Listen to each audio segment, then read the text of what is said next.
찬양대의 찬양을 들을 때마다 마치 은혜의 바다를 헤엄쳐가는 것 같은 그런 평안함과 잔잔함이 우리에게 큰 은혜가 된 줄로 믿습니다. 지난 20시간을 통해서 산상수훈에 대한 말씀을 드렸습니다. 그래서 산상수훈은 마태복음 5장으로부터 7장에 이르는 길을 산상수훈이다. 예수님께서 산에 오르사 제자들에게 해주신 말씀이지. 그래서 5장에 가서는 하늘 가는 길인데요. 아마 주된 내용이 뭐냐면 팔복에 대한 내용이었어요. 그리고 6장, 마태복음 6장에 가서는 하늘 가는 사람들이 가져야 할 마음의 자세. 지난주에도 그래서 마음을 어디에 두느냐에 대한 말씀을 드렸어요. 우리의 마음이 어디에 두었느냐. 그리고서는 7장에 오늘 본문에 시작되는 내용을 보면 우리가 하늘 가는 길에 장애물이 있어요. 그래서 이 장애물을 어떻게 우리가 극복할 수 있을까? 하늘을 향해서 살아가는 하나님의 자녀들이 외부에서 오는 내부에서 오는 뜻하지 않는 장애물들이 바로 내 삶의 걸림돌이 될 때가 있어요. 아마 내적인 장애물 또 외적인 장애물이라고 표현했지만 내적인 장애물은 아마 내 안에서 나도 모르게 비판하는 마음이 나와요. 그리고 외적인 장애물은 뭐냐? 넓은 길로, 평탄한 길로, 아마 쉬운 길로 가게 하는 유혹, 거짓 교사들의 이단들의 유혹, 그것이 외적인 바로 장애물일 겁니다. 그런데 예수님께서는요, 하늘 가는 길을 걷는 하늘을 소망하고 믿음의 길을 가는 하나님의 자녀들에게 그런데 이렇게 말씀하셔요. 오늘 마태복음 7장 1절 말씀을 좀 보실까요? 비판을 받지 아니하려거든 비판하지 말라. 비판을 받지 아니하려거든 비판하지 말아라는 말씀을 하고 계세요. 비판하지 말아라. 비판이라는 말은 단순히 다른 사람을 그냥 비판하는 게 아니라 어떤 사람에 대해서 사랑하는 마음 없이 판단하는 거예요. 잘 들으셔야 돼요. 비판이 뭐냐면 비판 안 할 수 없어요. 판단 안 할 수 없어요. 그런데 그 마음에 사랑하는 마음이 없이 판단을 하는 것을 바로 비판이라는 거예요. 비판하는 마음이 뭐냐? 결국은 이렇게 표현할 수 있어요. 사랑의 결핍이에요. 사랑은요, 남의 악행을 결코 기억하지도 않아요. 사랑으로 온전해진 사람은요, 남을 비판하진 않더라고요. 혹 내 자녀가 잘못된 길로 가는데 그 어떤 부모가 자기 자식을 비판하고 그리고 나팔을 부는 부모가 어디 있어요? 감추고 덮어주고 이해하려고 하는 그런 마음이 있어요. 왜 그럴까요? 사랑하는 마음이, 자식을 사랑하는 마음이 있기 때문에 그 허물을 덮어주는 거예요. 우리가 이웃과의 관계도 마찬가지입니다. 판단 안 할 수 없어요. 그러나 사랑하는 마음이 먼저 선제되어야 된다는 거예요. 남을 비심판하는 일은요, 상대를 망가뜨리게 하는 일이. 남을 심판하는 사람은요, 타인의 영혼을 좌절시키는 겁니다. 그 영혼에 심각한 상처를 남겨주는 거예요. 그것뿐만 아니라 그로 인해서 하나님의 심판을 피할 길 없다는 점에서 나 자신도요 망가지는 지름길이 되버려요. 그래서 우리는 남을 판단할 자격이 없어요. 오히려 우리는 가난한 마음으로 겸손하게 나 자신을 보살펴봐야 돼. 살펴봐야 돼.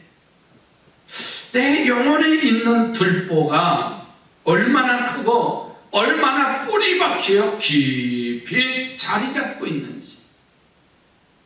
그래서 마태복음 7장 3절에 한번 보실까요? 어찌하여 형제의 눈 속에 있는 티는 보고 내 눈 속에 있는 들보는 깨닫지 못하느냐. 형제의 눈 속에 있는 티는 발견하는데 내 눈 속에 있는 들보는 왜 발견하지 못하느냐. 자, 티끌과 들보의 뜻을 우리가 살펴보면요, 예수님께서 왜 티끌을 볼 수 있는 눈이 들보를 볼 수 없다라고 하느냐면, 그 전에 먼저 티끌에 해당하는 헬라어 단어가 있어요. 그게 뭐냐면 칼푸오스라는 단어인데, 마른 나뭇가지, 지푸라기, 그런, 그게 티끌이라는 거예요. 들보, 아마 어른들은 아시죠? 들보라는 말이. 청년들한테 얘기하니까 들보가 넓은 줄 알고 있어요. 보지 못했으니까. 들보는 시골 집에 가보면 마루에, 그죠? 양 앞뒤 기둥과 크게 가로질러 있는 큰 나무, 사각나무든 두무나무든 그 집을 받쳐주는, 지붕을 받쳐주는 큰 이제 보가 가로질러가 있잖아. 그게 들보예요. 근데 이 헬라어의 뜻을 보니까는 붙잡다, 권세가 주어진다라는 뜻을 가지고 있더라. 저주받은 죄에 완전히 물들어 있음에도 불구하고 회개하지 아니하는 교만함, 완고한 아직 우상으로 점철된 세상을 사랑하는 자신을 먼저 보라는 거예요. 이런 들보를 갖고 있는 사람들을 발견한다면 형제에게 있는 자신이 죄에 비해서 티끌 같은 죄임을 알게 되고, 그것을 빼준다고 하는 것을, 잘못됐다고 하는 것을 그제서야 깨닫게 되잖아요. 여러분, 타인의 티끌에 대해서 관심을 쓰기 이전에 우리는 내 자신 안에 있는 들보를 깊이 보고 애통해야 됩니다. 내 안에 나도 모르게요, 아주 강팍한 들보가 있어요. 요지부둥이에요. 교만함의 들보라는 게 나도 모르게 생겨 있어요. 아집의 들보 참 안 바뀌어져요.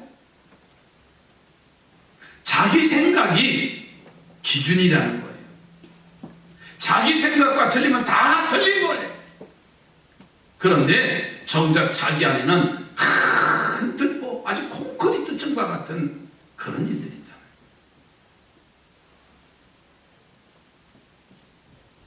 대소리는요, 그것을, 들보를 보면서 우리는 하나님 앞에 이 들보를 빼달라. 여러분, 구하는 자가 되시기 바라요.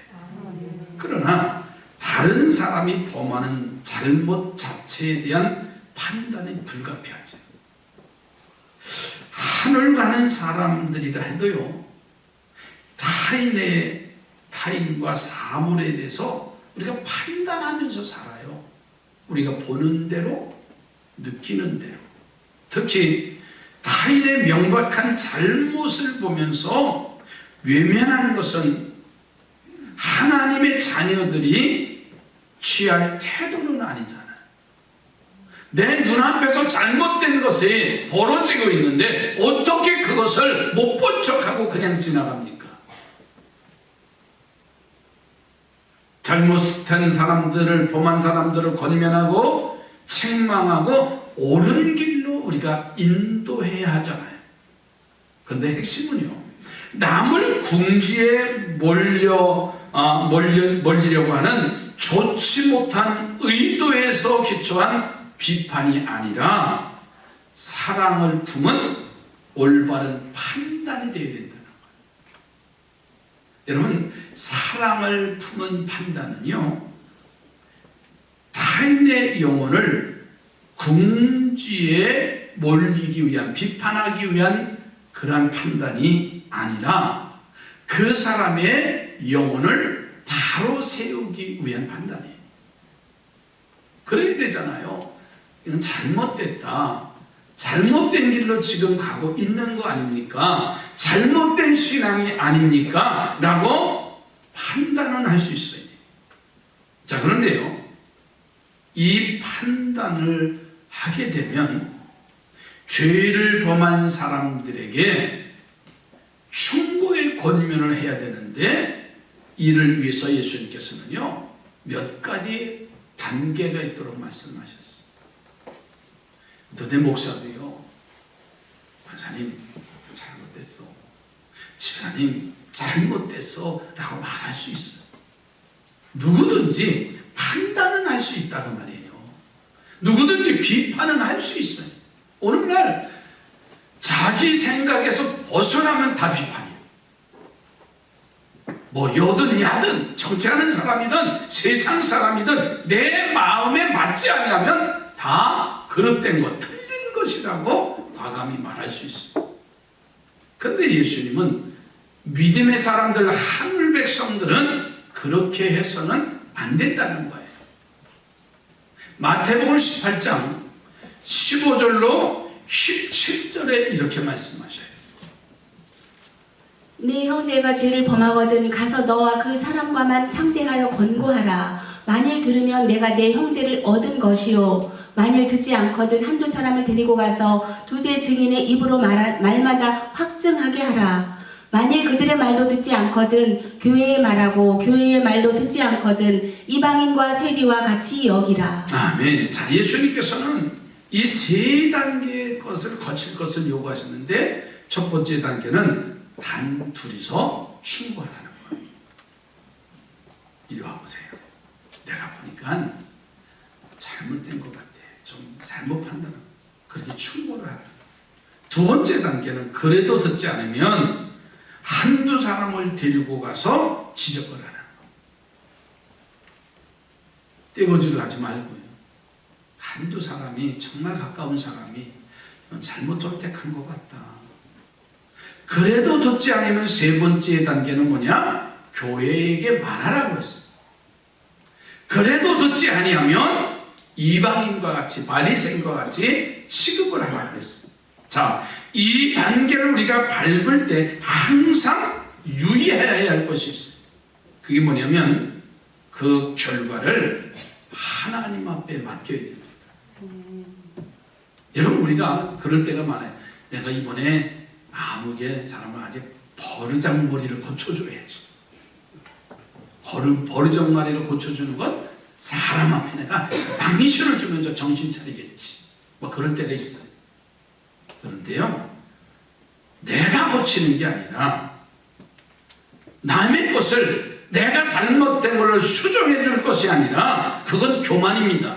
모든 죄악의 치유는 하나님만이 하실 수 있어요.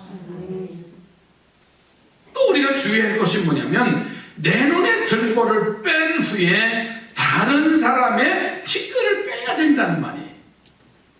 나를 먼저 살펴봐야 됩니다. 내 안에 있는 들보는 없는지, 그리고 난 이후에 잘못을 우리가 지적할 수 있어요. 또 주의할 것이 뭐냐면, 자신에게 해가 가지 않도록 지혜롭게 하라는 거예요. 그러니까 사랑으로 남의 잘못을 내가 판단한다 할지라도 상대방은요, 반발할 수 있어요. 아주 심한 적대감을 가질 수가 있어요. 이해가 되시죠? 내가 사랑하는 마음을 했는데 철천지 평생 원수가 돼. 왜? 내가 너 잘되라고 해줬는데 왜 담을 쌓느냐? 만나지도 않아요. 교회에서도 마찬가지예요. 그 사람이 2부 예배 나오면 1부 예배 나오고 우측으로 가면 좌측으로 가고 왼수가 돼. 왜?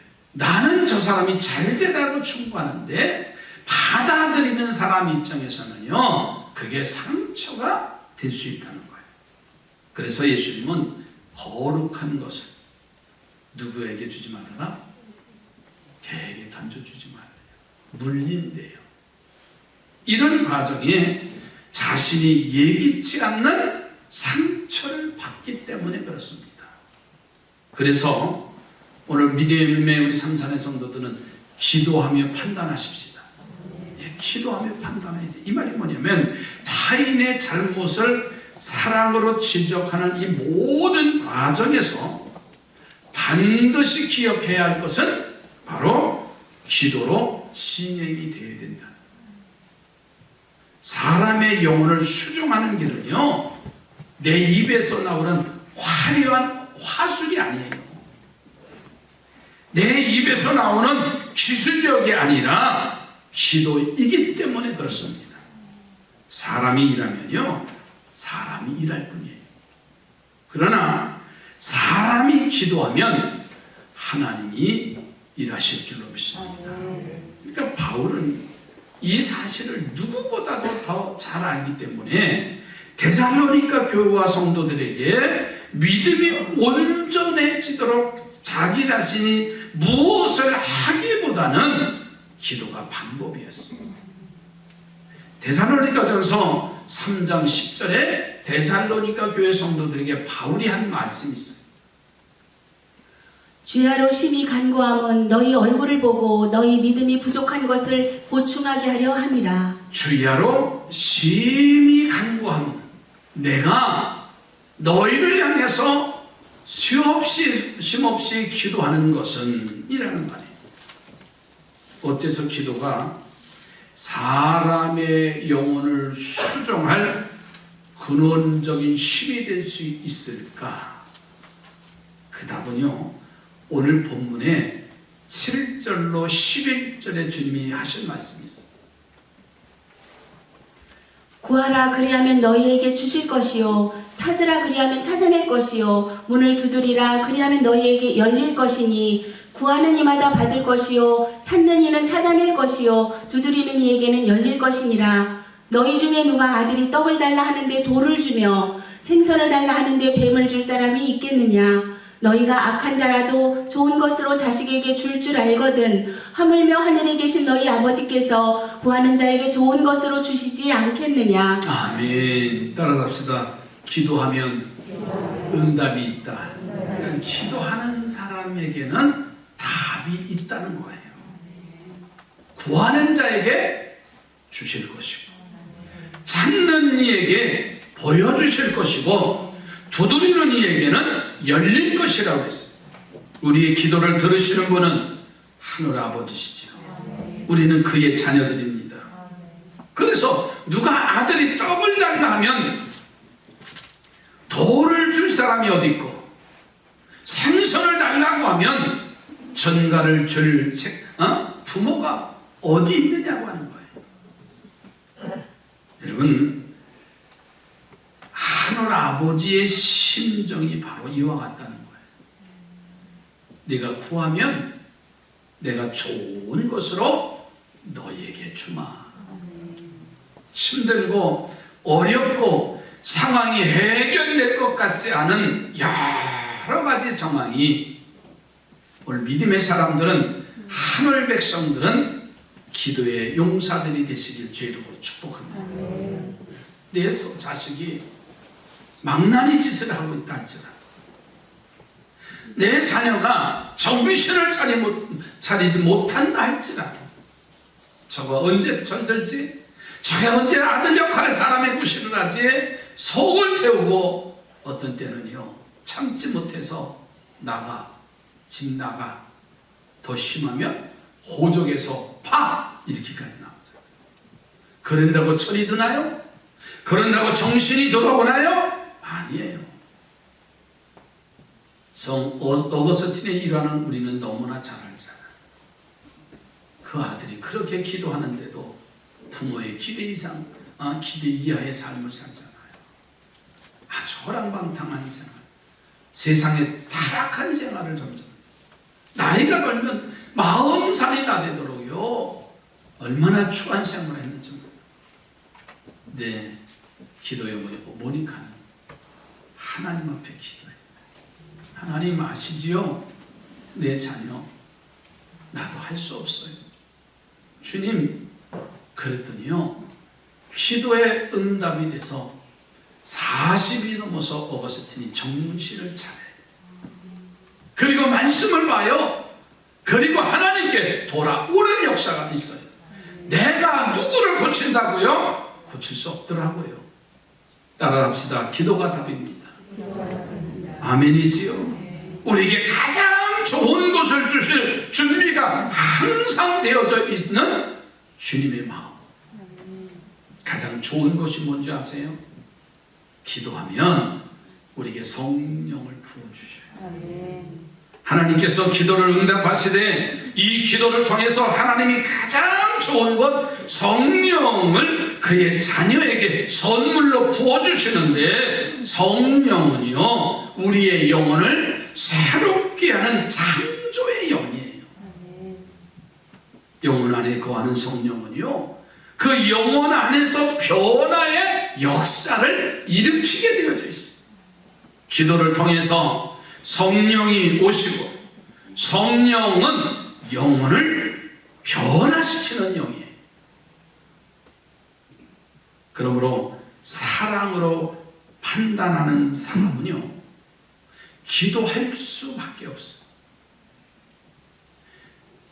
간절한 기도와 함께 상대의 잘못된 행정이 수정되기를 소망하는 것이에요.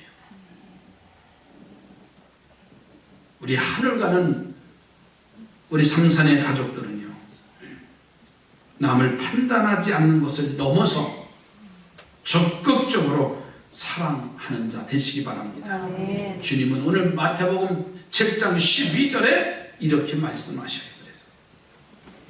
그러므로 무엇이든지 남에게 대접을 받고자 하는 대로 너희도 남을 대접하라. 이것이 율법이요 선지자니라. 아멘. 무엇이든지 남에게 대접을 받고자 하는 대로 너희도 남을 뭐하라? 대접하라. 이것이 율법이고 이것이 선지자다 그랬어. 여러분, 주님의 이 말씀은 다름 아닌 한마디로 말하면 사랑하라는 말씀입니다. 우리가 남에게 받기 원하는 것은 뭐예요? 사랑입니다. 그렇잖아요. 사랑이면 다 해결돼. 여러분 신앙생활에도요 누가 나 사랑하는 그런데 오케이 다 덮어져. 사랑하는 마음이 식어지면은요 허물만 드러낸다니까요. 왜 나를 이렇게 쏘고 쳐다보세요? 그렇잖아요. 아유 목사님이 날 사랑하는 것 같아. 그러면 쫙 있고, 아유 목사님이 오늘 예배 끝내 외면하더라. 그런 거서 이제 목사 허물이 드러내. 다 마찬가지예요.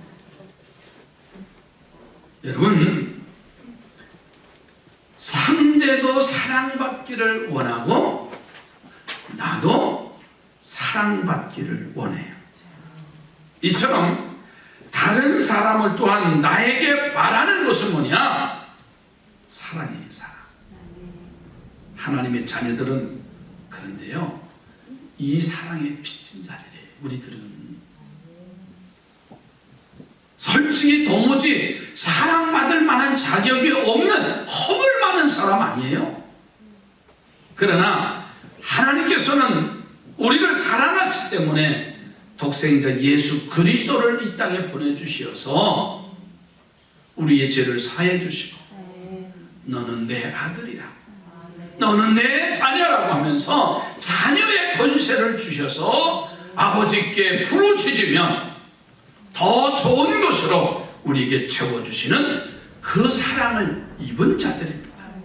그러므로 우리는 다른 사람들을 비판이 아닌 사랑으로 대해야 될 줄로 믿습니다. 마태복음 18장에 가서 보면 악한 종의 이야기가 나와요. 그 얘기는 사랑의 빚진 자의 얘기입니다. 주인에게 1만 달란트의 빚진 자가 그 종은 그 빚을 도무지 갚을 수가 없는데 주인은 그 종을 불러다가 불쌍히 여기면서 1만 달란트의 빚을 탕감해 줘요. 오, 할렐루야지. 그런데 이 종은 집에 돌아와서 자기에게 100데나리온의 빚을 진 동료 한 사람을 만나서 목을 조이면서 야, 너 작년에 가져간 그 부채 왜 안 갚어? 하면서 그를 감옥에 가두는 일이에요.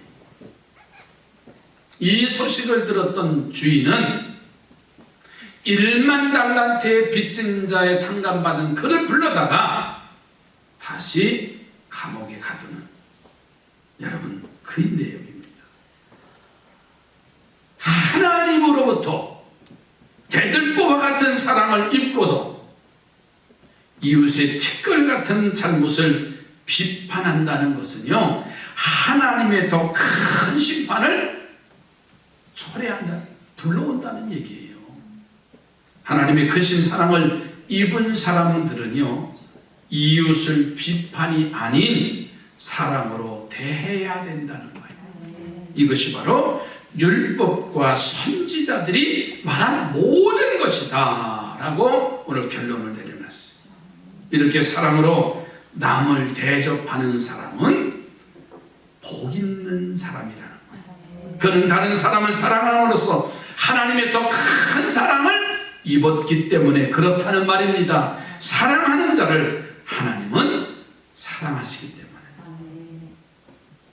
마태복음 5장 7절에 긍휼히 여기는 자는 복이 있나니 그들이 긍휼히 여김을 받을 것이다.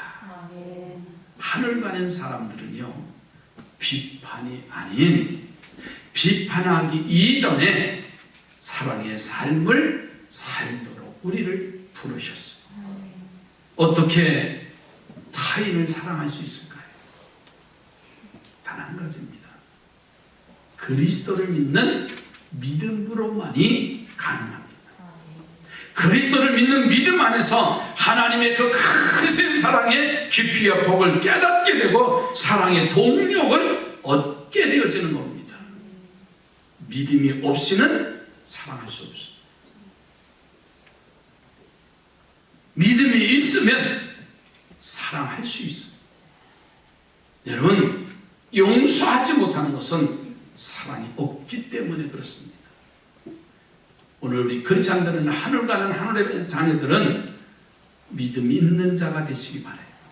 믿음 있는 자는 판단하기 이전에 기도가 우선이 되어집니다.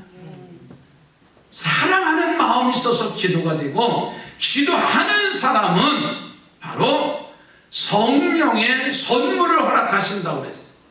그래서 내가 해결하는 것이 아니라 그 안에 거룩한 영이 들어가서, 창조의 영이 들어가서 그를 변화시키고 그를 하나님의 자녀로 온전히 만들어주기 때문에 그렇습니다.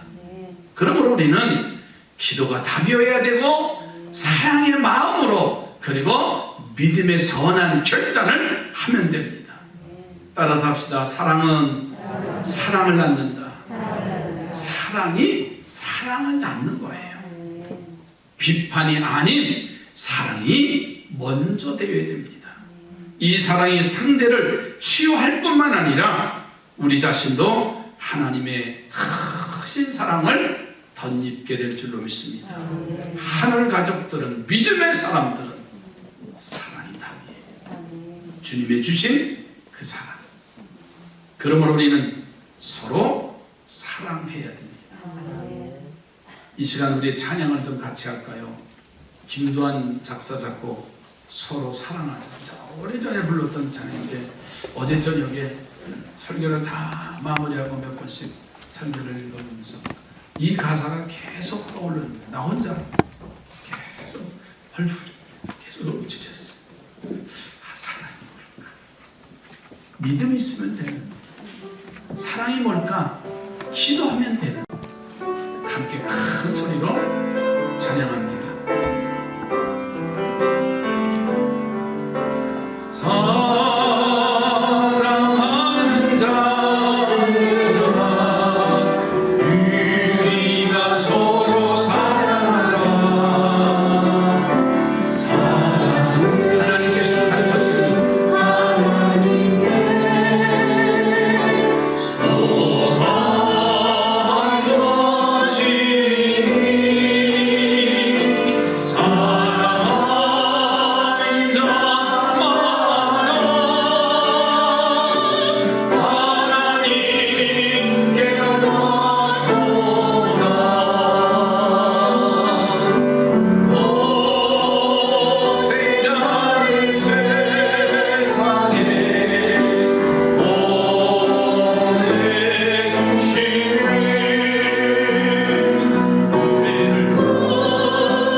비판이 아닌 사랑이 먼저 되게 하시고 이 사랑을 가지고 상대를 치유할 뿐만 아니라 나 자신도 하나님의 크신 사랑으로 인하여 천국의 기쁨을 누리게 하시며 하늘 가는 길에 장애물이 없어지게 하시고 천국의 기쁨을 누리는 우리 삼산의 가족들 되게 인도해 주옵소서. 예수님의 이름으로 기도드립니다.